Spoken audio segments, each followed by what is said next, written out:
Hey, hi, very good morning to all of you, and welcome to my Reiki session number 10. Yeah, and it's been a journey for me going through all this session, and really exciting to share my next session related to the symbol. Yeah.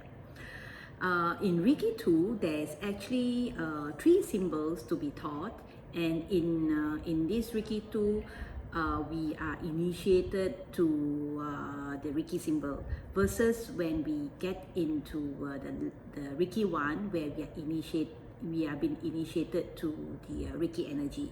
Yeah, that's the main difference, right? And as we know, we see the Reiki symbol as energy transformer to help us to enhance our practices. Yeah.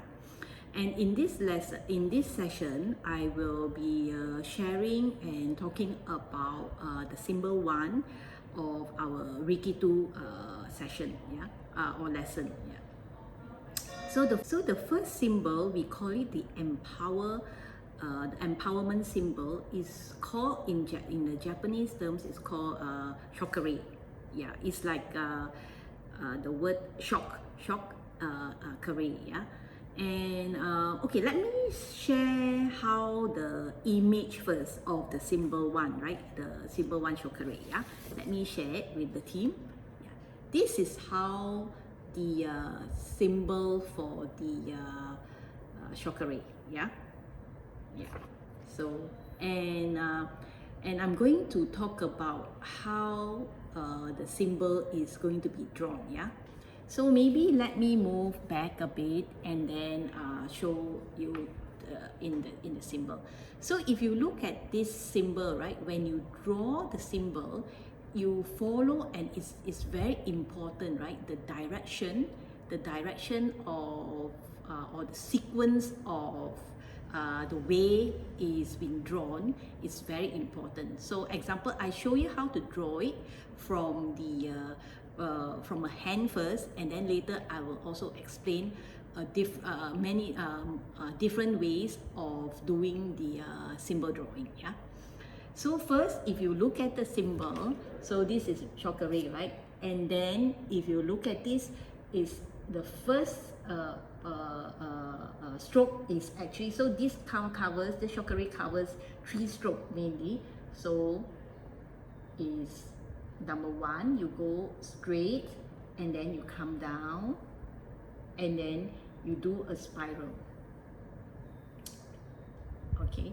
In the drawing, when you see it as an image, you see it as a kind of a 3 circle, right? 3 circles spiraling into this. But actually, when you draw it, it goes spiral into infinity.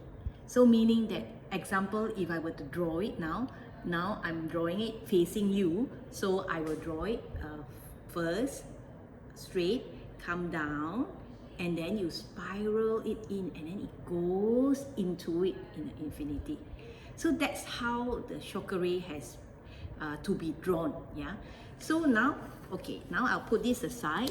So when you draw it, you first thing, when you draw the shokare, you can draw it big. That means you can draw it big like that, you know, or you can draw it small. And you can use your finger, you can use the third eye, or we call it the mind's eyes, and or sometimes different people or different occasion, we also can draw it with a tongue. Yeah.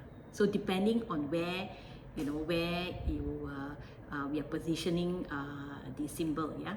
So now with this information, you can start practicing it, the stroke, how it's been drawn, and once you're very familiar with how it's been drawn, and you can once you draw the symbol, you have to chant it 3 times, meaning that you have to chant, like, for example, shokare, shokare, shokare. So when you chant it 3 times with the name, you actually activate the symbol. You actually bring up the symbol, or activate the symbol to be effective. Yeah, this is how the first symbol looks like, and also how it's been drawn and how it's been pronounced. Yeah, so symbol one is pronounced, I mentioned, as a chakra, right? It brings the meaning of empowerment. That means if we go back to the Japanese word, it means imperial degree. That means like an imperial direction, command. That means it's like a direct order. So if you watch a kind of a few dramas, the Chinese dramas, the ancient drama, right, where they talk about when the emperor give a degree, right, instruction or imperial degree, they call it, right, and then this scroll where they pull it out. So it's like where the emperor send a imperial instruction or degree or command into a certain requirement to the recipient.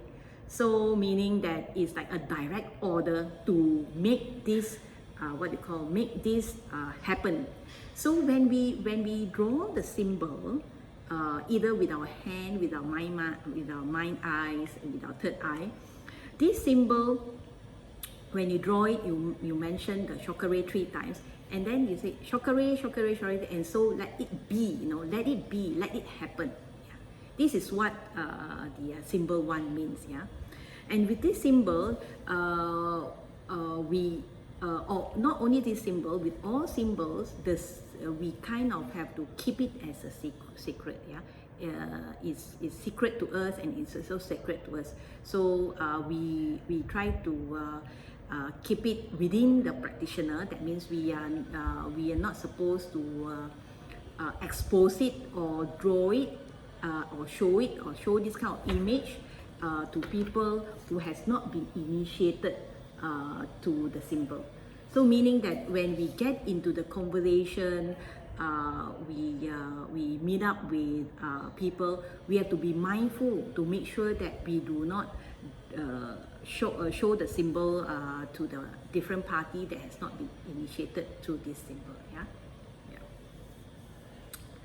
And also, we just also to deeper the discussion about the sharing, we also don't teach the symbol to people that has not been trained or initiated. And also some people or some school or some practitioner or some master don't even allow us to actually draw it in the paper. We kind of draw it. Some people will draw it, learn it, memorize it, practice, and then some people ask it even to burn or throw it away. But under my practice, under my master, my Reiki master Jova, we actually kind of allow us to write it, but the purpose, the condition is not to share it with people, and not to teach those people that has not been initiated. Yeah. So we usually take this chakra, we refer it as a symbol 1, so that when we have a discussion among ourselves, where sometimes we do actually have a discussion with a level 1 student, we have not been initiated, at least we are not exposing the Reiki symbol and also the name to them. And also a lot of times we also have discussion in public, sometimes over meals, we talk about our Reiki practice. So it's good that we refer the symbol as symbol 1 rather than chakra, or we write the symbol. Yeah, so that is for us to continue to keep the symbol name and also the image as sacred and as secret as possible. Yeah. Oh, and also one important thing is remember, no drawing to be done on a person without the Reiki. That means when we use the Reiki symbol, we actually we use it and we can activate it on the back of our hand, but not to draw it onto a person that has not been initiated in the Reiki symbol before. But if the person has been initiated, of course we can draw it onto the person's body. But if it's not, then we draw it on our back of our hand, and then we send the Reiki energy to the person. Yeah. Yeah. So this is also a very important note to be to remember. Yeah. So next, I'm going to share about the uses of this symbol one, or this chakra, right? So how do we use this symbol? So this symbol, chakra, is used to energize, empower, activate, and clear. So basically, if you just a very high summary is energize, empower, activate, and clear. So let me share kind of the different usage of the symbol. Yeah. So example, when you talk about empowerment of Reiki, right? So what we do is when we were in lesson 1, when we do the treatment for others and also ourselves, what we do is we invite the Reiki into us through the chakras, and then we place our hands onto our body. And of course, we follow the 12 body position, and or either we can ask the Reiki to guide us through the Reiki hole, yeah, to go into where where the energy is needed most, right? But at Reiki, but at the lesson 1, we actually allow the energy to flow to where it's required, where it's needed. So we do not put any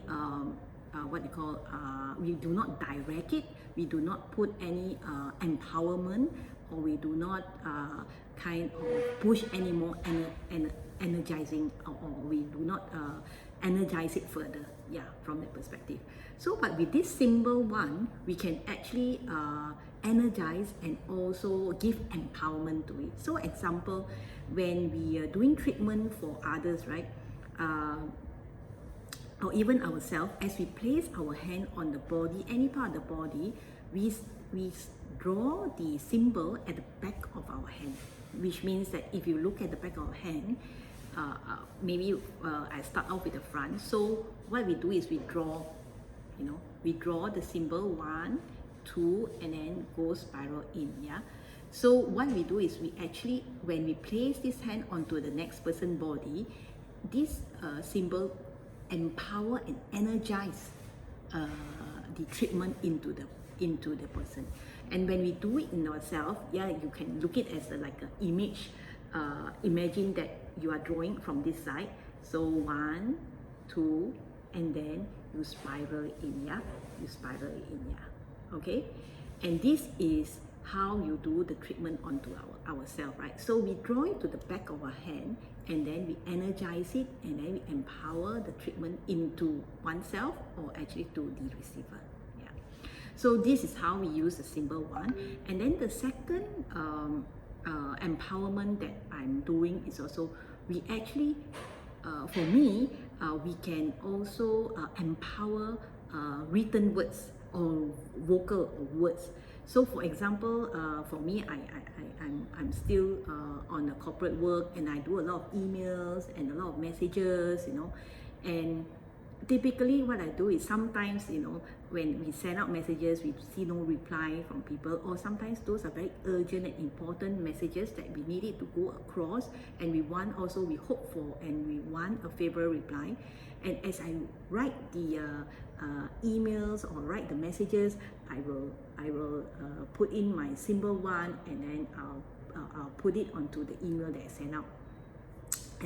Sometimes as I type, I use my mind's eyes or my third eye to draw the symbol, and I chant it 3 times, right? Chakra, chakra, chakra, in this manner, and then send it across. And 9 out of 10, right? I get a very fast, not to say fast as immediate, but I do get response, and of course, not all the time favorable, but at least it brings attention to them. Yeah, it brings attention to them, and then they can choose to reply favorably or not favorably, but at least it brings up, the attention to them. Yeah. So this is one of the case, and I want to give you also another example.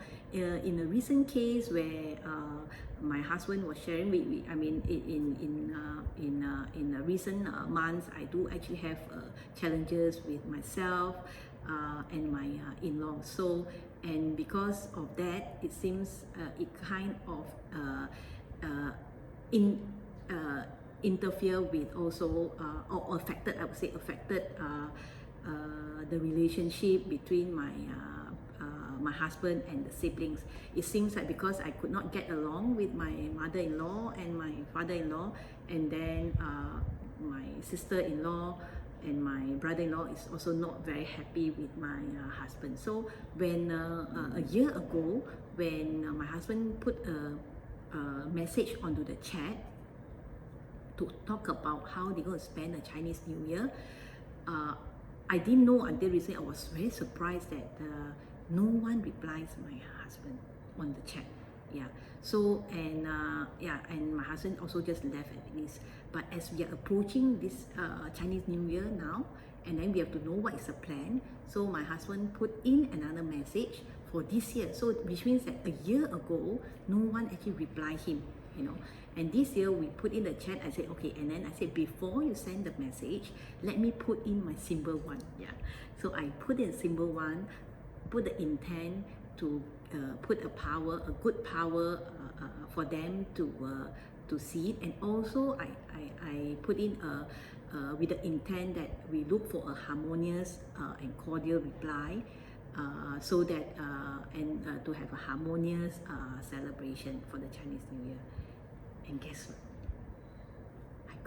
We got the reply. My husband got a reply within 24 hours. I mean, I wouldn't say within the day, but the following day came back, and then it replied, for us, for it to happen, the reply. So I guess the symbol really brings up the brings up the message to the team, and then I think it brings to the attention.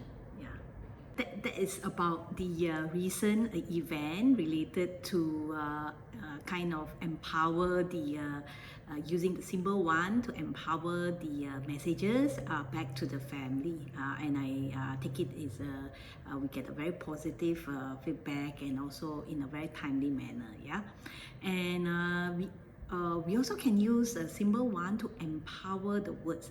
Sometimes as we speak, and if you are good with it, you can even do your tongue with the symbol one. But I guess it's not that easy. But basically, we can also with our mind, with our third eye and mind eyes, we draw the symbol one, and then chant it, the word internally as we speak, a certain words, so that we kind of strengthen, or put a more powerful enforcement into the words that we want to use, because sometimes, for example, I give you an example, sometimes, when of course I haven't encountered this, but I know, as a parents, when we are young, when the young parents especially, right, and then we have young kids, and then we can repeat multiple words, ask them to be to focus on their, let's say, their homework, or to sit properly, to have their meals, all that, and then they're running around, and then we tend to get very agitated, so what we can do is, as we speak, we can put the symbol one there and kind of power our words to put them, into place, So this is also one of the example to kind of message the words, to put the power in the words that we are putting, for them to bring into the attention. So this is what we meant by empowerment of the spoken words. Yeah. For me, as a practice, I also energize my food and my drink. So for example, when I started the practices, right, I enjoy, before I take my meal, I start, putting my the symbol, symbol one onto my plates, on my food, and then of course at the same time I ended up with thanking, the universe for the food that's on the table, so we kind of energize the food for us, and we also can energize the vitamins, like for example, we put the supplements, I like to do it, put as before I take out my take some of the supplements that I have, I would like to put in, the energy through my third eye or sometimes my hand, and then put it onto my supplement vitamins, kind of energize and enhance, increase the power of the vitamins. On the other note, if people who are taking medication, what you can do is you can do a simple one also, but to kind of clear, put it to with the intent to clear those potential side effects. Some medication has, although it helps you to cure certain illnesses or certain disease, but it kind of create a negative side effect. So you can also put it the simple one to clear the side effects, right? Yeah. So this is the other area that the other angle that or area that I typically also put in. But not that I take a lot of medication, but I guess I put it more onto my vitamins and my supplements. Yeah. Also, the other one is affirmation. Sometimes the thoughts comes into the mind. You want to strengthen certain things that you ask for, like for like I still sometimes I follow some of the what do you call the daily affirmation. Like sometimes when I wake up, I want to have for a harmonious family, for a smooth meetings, the potential meetings I'm going to have. So some certain affirmation that I put in for the day, right? It will be good also. You can actually power up, put in the symbol one to certain some of the affirmations that we are hoping for, asking for, wishing for, and then kind of power up or empower the affirmation that we put in. Yeah, so this is also quite normal practices that I'm doing. Yeah. The other usage for symbol one is, bridging scars. So of course I don't, and I haven't experienced it from a bridging scars perspective. But what the symbol can do is, example, people that have cesarean, very big scars, or any scars that they have. So if you can imagine, if maybe I will put in a note. For example, if you have a scar, you have a surgery, and then you are trying to after the surgery or after the stitch, you want it to recover faster. So then what you can do is, example, this is the scar of your body, So what you can do is you can use a non-toxic pen. And for me, what I came through is when I was asking for a non-toxic. There was one meeting one appointment that I went to see a skin doctor, and I was asking what do they use for a non-toxic pen to write on the skin. And then he recommended me, which was an excellent idea, right, to use my what you call the not mascara, the eyeliner, because eyeliner, the felt, the one with the ink, is actually non-toxic, and that's the one that we have been writing, kind of putting it on our makeup, right? So what you do is you can use those non-toxic pen or the eyeliner, and then what you do is you draw it onto the skin. So this is what it is, right? I just, it's like stitching, right? So you are like you like stitch it on a one, and then as you write, and then you do it another end. Okay, so you're like stitching it, so, and then you stitch it one by one till the end of the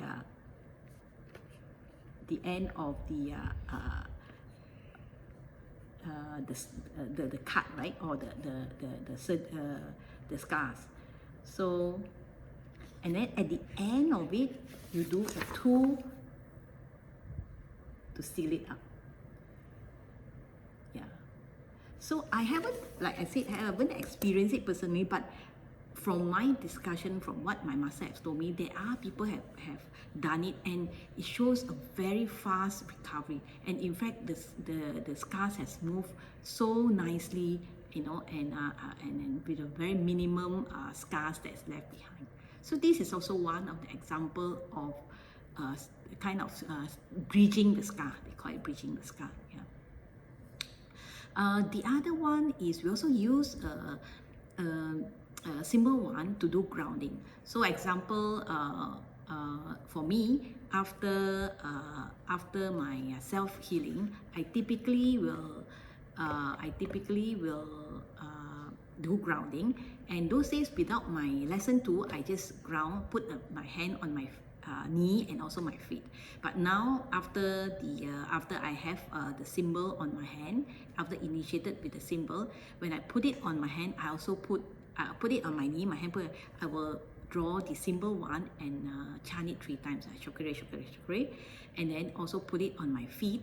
And then it's meant for grounding. So basically, sometimes even a normal day when I feel like I'm not myself, I don't feel grounded, I feel like floating, things are not doing so well, So you just sit down, put your 2 hands on your feet, and then and draw both hands, both the back of the hand, that means your feet, example your feet and your hand, and then you just draw the symbol one at the back of your hand, and then shukre, shukre, shukre, and then on the other feet, shukre, and then you just ground it for a few seconds. And yeah, that you try, and then you feel the difference, right? And then and it kind of help you to do grounding on yourself. Yeah. Oh, the other one is that I use it so often that I'm not, it's countless time that I've been using, right? Do clearing. So the clearing, there's many clearings that I do. One is the most popular one that I've been most my favorite, I would say my favorite clearing task is parking space. So as I drive, typically I'll do a simple one and clear the parking space get a parking space, right? So to get it clear, I tell you, 9 out of 10. I really get my parking space. And it's so amazing that even my kids, my husband, as we drive into a parking lot, right, they will say, Mommy, can you please start putting up your symbol to clear the parking space for us, And there was a couple of times, even my second daughter call me on my phone, saying that, oh, it's been the 3rd one, I couldn't find a parking space. And guess what? I just visualize the car that she's driving, the car number and the car, and I put the symbol one on my hand. I say, oh, help to clear the space for this car.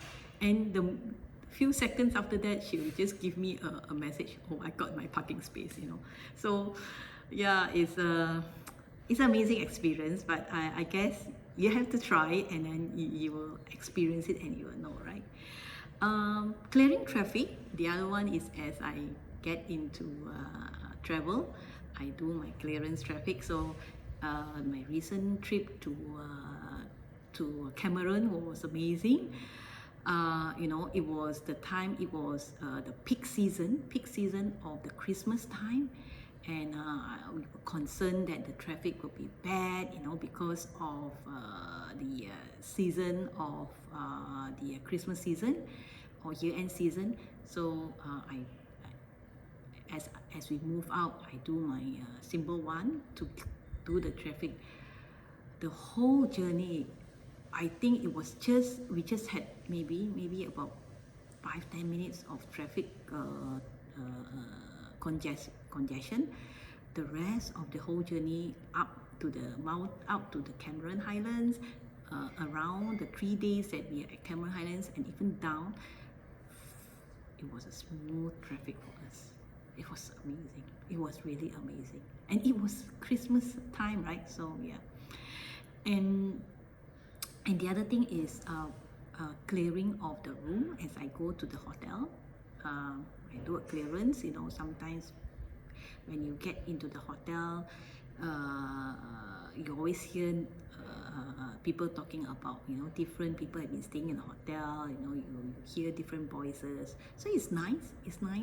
As you walk in, you clear the room. So I walk into the room that is given to me. I I do the clearance of all the corners, and I also even go to the bed and draw on the bed a big clearance, you know, on the bed. Yeah.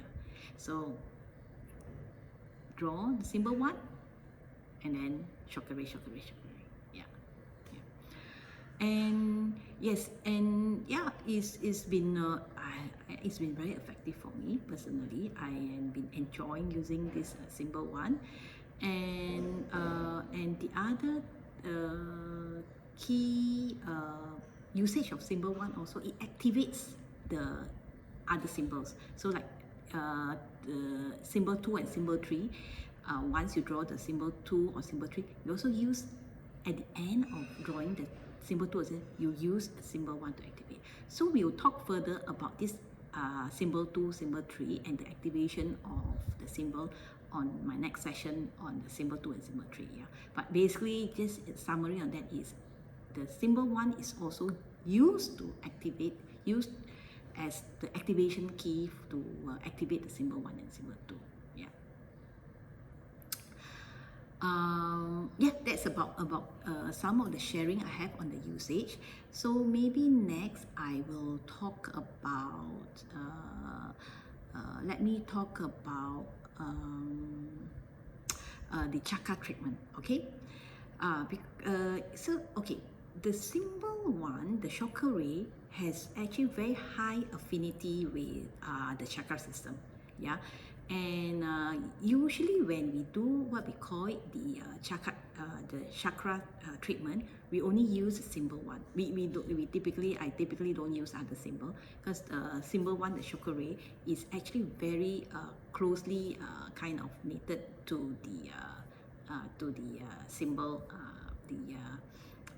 the symbol 1, right? And I mean with the chakra system. Yeah.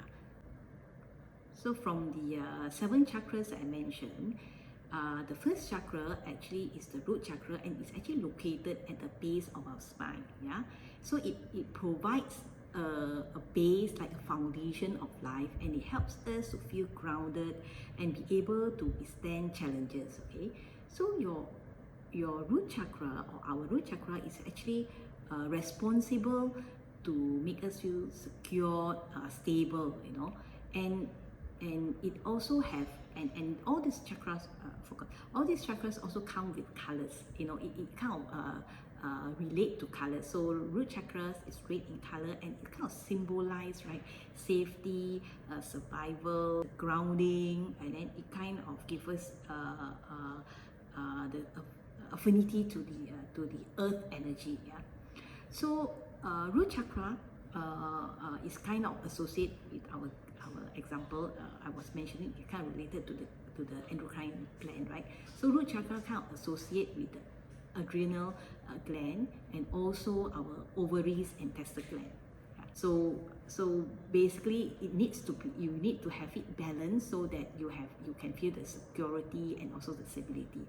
The second chakra is called the sacral chakra, and it's also known as the sex chakra, and it's located just below the navel, about 1 to 2 inches at the center of the lower belly, and it's just maybe about 2-3 inches below the navel belly. Yeah.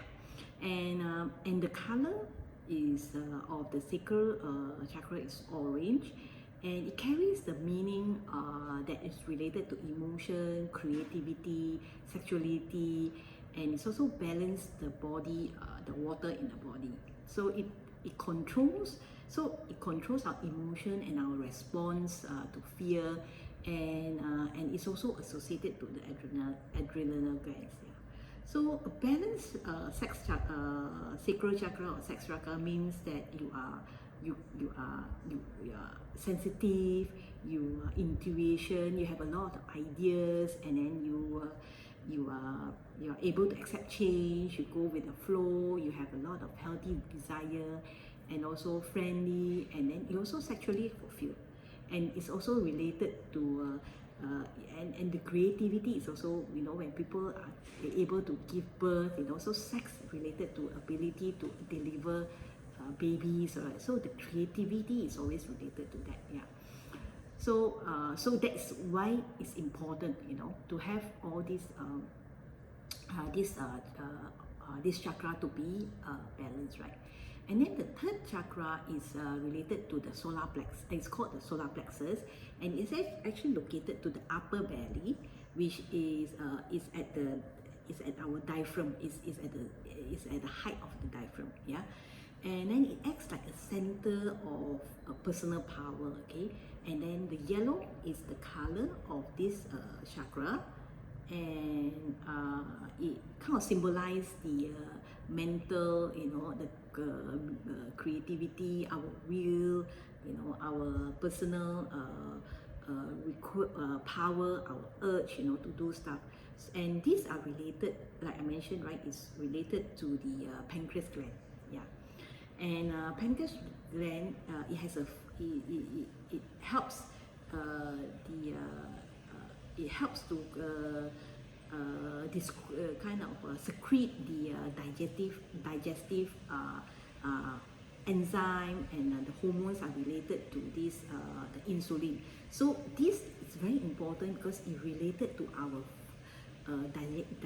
digestive system, which is related to our food intake, and then of course insulin related to managing our sugar level in the blood. So you can imagine how important this chakra, the third chakra is. Yeah. The fourth chakra, we call it the heart chakra. It sits between, is located at the center of, kind of a center of our, we call it at the heart level, which is, from a lady perspective, it sits kind of between the two breasts. That is or our kind of our nipple, and this is where the point is. We call it the heart chakra, and heart chakra is actually green in color, and it kind of deal with what we call it the unconditional love. So it is unconditional love for the family, for oneself, and importantly, it's also love for oneself, love for the nature, love for the earth, And this chakra actually relate to the thymus gland, and thymus gland is part of thymus gland actually part of the immune system.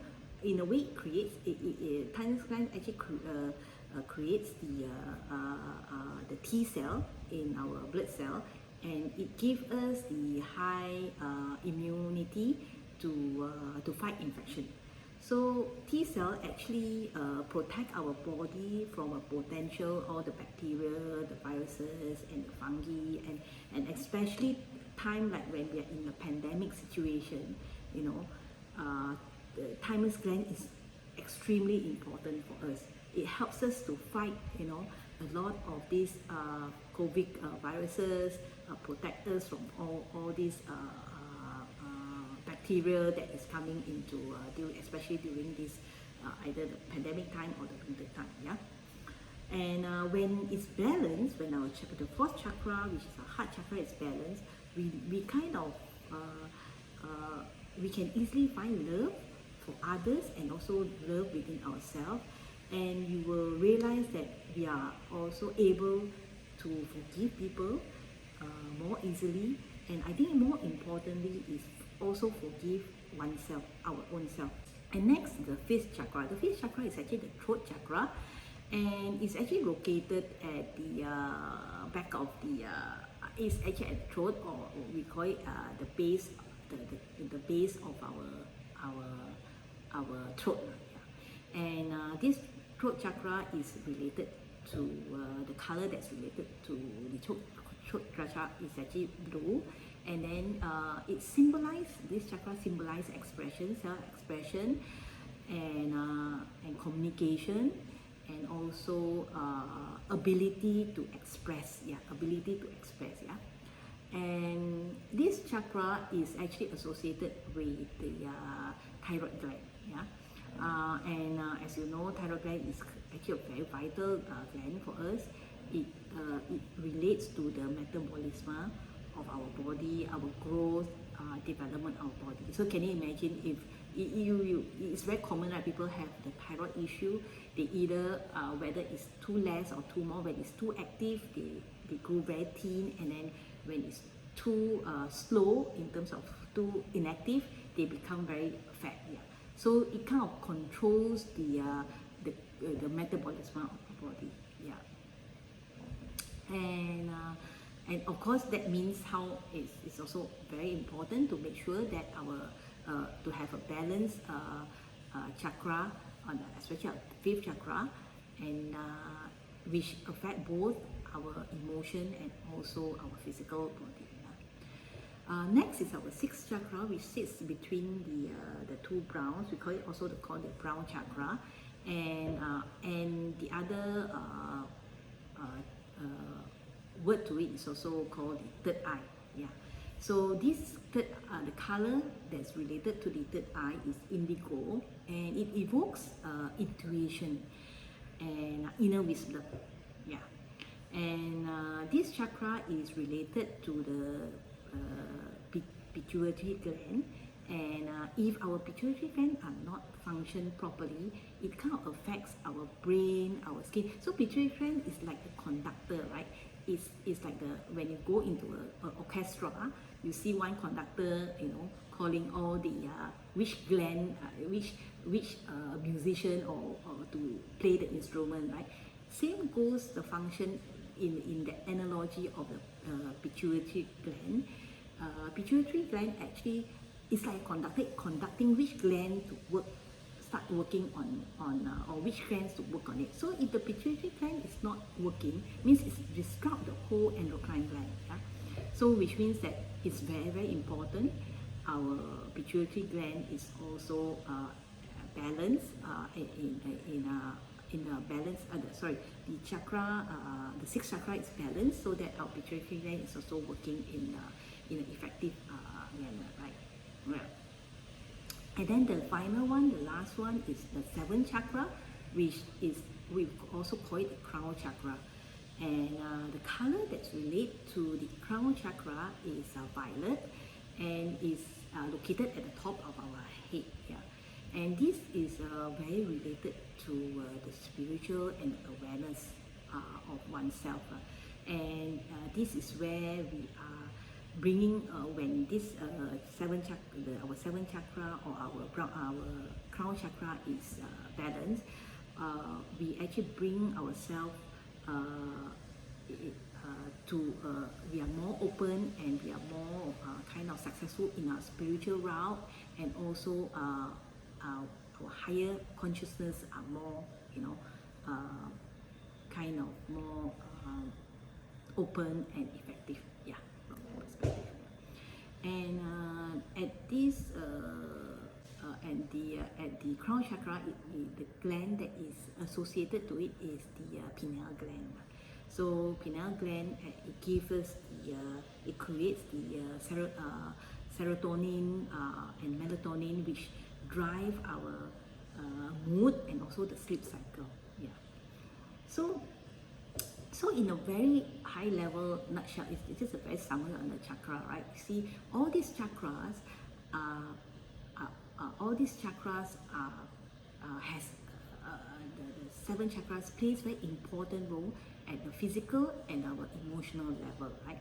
And it's very related, like I mentioned, into our endocrine glands, and all these glands, it actually releases hormones, and hormones are chemical messengers, right? It gives you it kind of activate how your body is going to react, right? It kind of give you messages when to start acting and when to get your physical body to be functional, right? So that's the reason why, to have a balance, to have this balanced state, if you have all this balanced state of our chakras, right? And when it can flow and unblock, I mean, it flow freely and unblocked, meaning that our body and mind can also be balanced. Yeah. So it doesn't, it take away all the stagnation, and it kind of give us a healthier body, mind, and soul. Yeah. So that's the reason why a balanced chakra is important. So that's the reason now it brings me to the discussion about the chakra treatment. Yeah. So chakra treatment is a 15 minutes treatment. And this is it's not equivalent to our 1 hour full body treatment, and it's not to be replaced. So this treatment is not very clearly, it's not a replacement of the full 1 hour. Okay, so what we do is we use chakra treatment for centering, empowering, and balancing, focusing, and clarifying. So just now I mentioned about how important the 7th chakra is. So it kind of helps us to balance and our chakras, give the flow of our chakra system to be kind of, to help it to be balanced and clear, right? Yeah, so that it flows nicely, yeah, the energy, yeah. And chakra treatments also, we can also use it for sometimes we can give to others to as introduction. So sometimes people asking about the Reiki, and then this is one of the example that we can show them how the Reiki treatment is being done, because this chakra treatment, it doesn't invoke a healing crisis or invoke a healing curve. So meaning that, because if you do a proper 1 hour treatment, you have to do it continuously for 3 times within a week, right?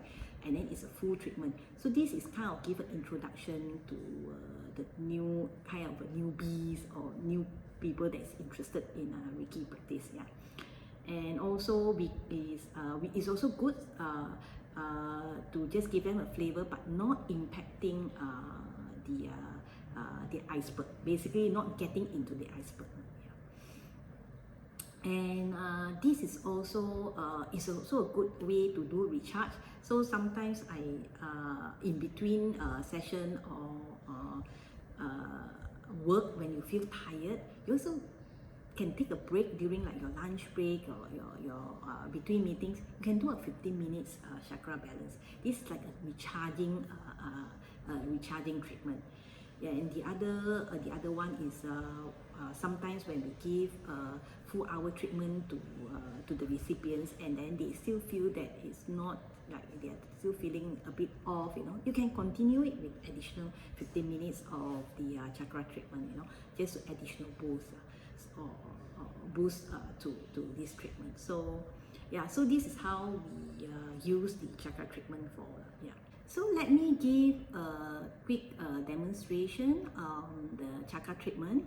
So like I mentioned, the chakra treatment is focusing on the 7th chakra. So if you do it on, so there's 2 parts of it. One is you can do the chakra treatment on yourself, or you can do it for other person. So I will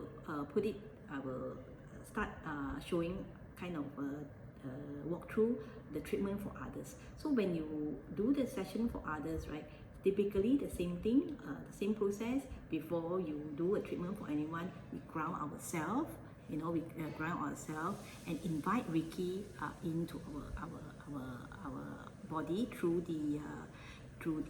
our crown chakra, right? And then imagine the light coming in, and then gets into our chakra, comes into our heart chakra, and then it gets into our hand. And once we invite the Reiki energy in, we get the recipients to relax, and then we start soothing the aura 3 times, okay? So imagine the person is in front of me, we do 3 times aura, and then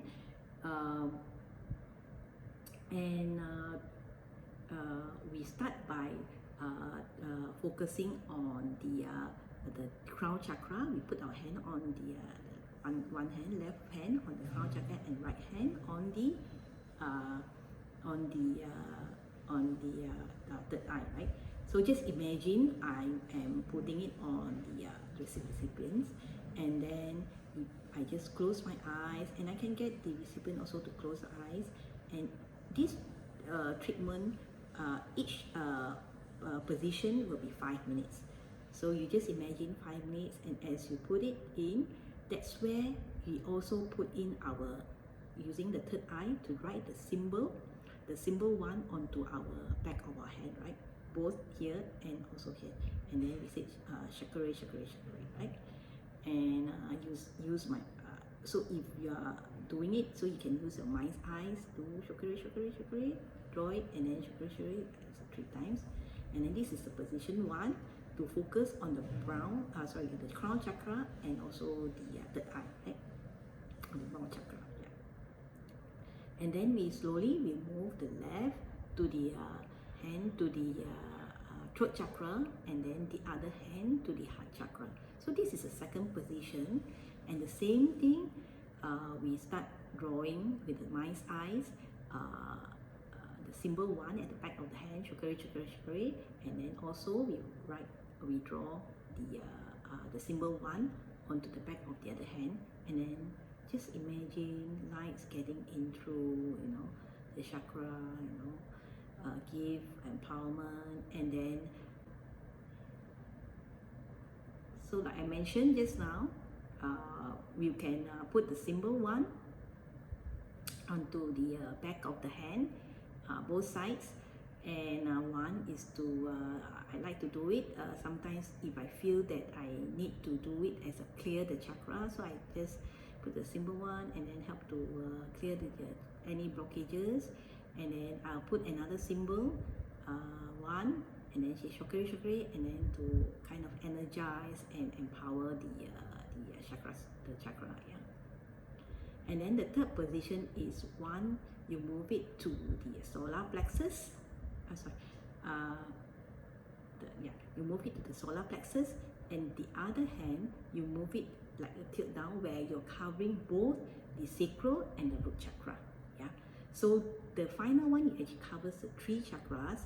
One is the solar plexus, one hand on the solar plexus, which just now I mentioned where it's located, is about a few inches above the navel, and then sacral is about 2 inches below the navel, and then the root chakra is at the bottom, right? So then when you put it into this position, another 5 minutes, and again this time you draw the symbol for the solar plexus at the back of the palm, and then on the other hand, because it's covering the 2 chakras, so you have to write 2 symbols, one for the sacral and one for the root chakra, right at the side. And then again you just put it for 5 minutes and imagine the energy getting into the chakras, right? Yeah. So once you reach the 15 minutes, that means 5, 5, 5, you complete the 15 minutes chakra treatment, you just step back, do the 3 times aura for the recipients, and then do the thank the Reiki energy, and then do the grounding. Yeah. So that's it about the chakra treatment for the recipients, and also for ourselves it's the same thing. We also do it like what I mentioned, except that we don't need to do aura for ourselves, yeah, the soothing aura for ourselves. Oh yeah, just one final one, once after the 15 minutes, before we do the thanking of the Reiki energy, we have to do the grounding for the recipients. So even if you do for yourself, you also do the grounding. So as you put your hand on the knee, you do again the symbol 1 to help to do the grounding. So shukri on the knee, and then on the feet, shukri 3 times. Draw it once and 3 times, and then to help the grounding for the recipients, and even for yourself, you also can do the own grounding. Yeah. So just a quick summary on the chakra treatment system that I just shared. So this is like a short 15 minutes, quick, like I mentioned, right? A quickie intro to the Reiki, and then it doesn't hit the healing curves. It doesn't give you any. It doesn't hit the iceberg. So meaning that it doesn't get into a deep level. So you don't expect any healing curve or healing crisis to be coming up. Yeah. Then when we were moving the our hand, focus on the symbol to give the symbol 1 to give the booster to the to the treatment. Yeah. And the only thing about this is it's very clear is it's not to say disadvantage, but just to be clear that this is not to replace your full 1 hour treatment. So I just want to repeat again, it's not to replace your full 1 hour treatment. Yeah, it's just, I would put it as a supplement, as a complement to your full daily 1 hour treatment. So that is the end of my session 10. And again, I would like to thank you for listening to my session, and I hope to see you all again in my next session. Thank you.